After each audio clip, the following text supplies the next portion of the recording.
Magandang hapon, ngayon pa yung araw ng Miyerkules, August 19, 2026. Update po muli sa lagay ng panahon.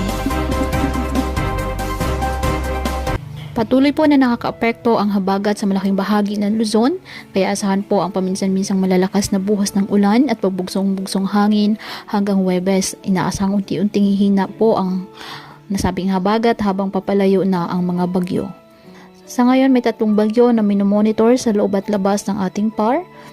Dahil lumakas na po ang LPA 95W at ganap na pong bagyo, inaasang kikilos ito pakanluran patungo sa Hainan, China, kaya wala itong inaasang direktang epekto sa Pilipinas. Gayunpaman, maaari po nitong pananatilihing aktibo ang habagat habang kumikilos palayo ng bansa.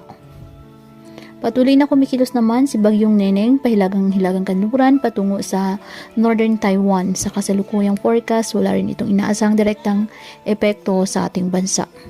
Samantala, ang 17W or 92W ay inaasang kikilos pahilagang kanluran sa mga susunod na araw. May posibilidad itong lumapit o pumasok sa Philippine Area of Responsibility sa susunod na linggo.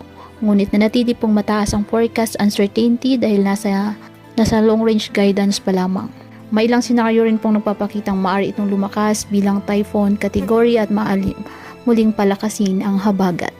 Patuloy po na pinapayuhan natin mga kababayan maging alerto at magantabay ng iba nating weather updates at sa updates ng pag-asa hinggil sa lagay ng panahon.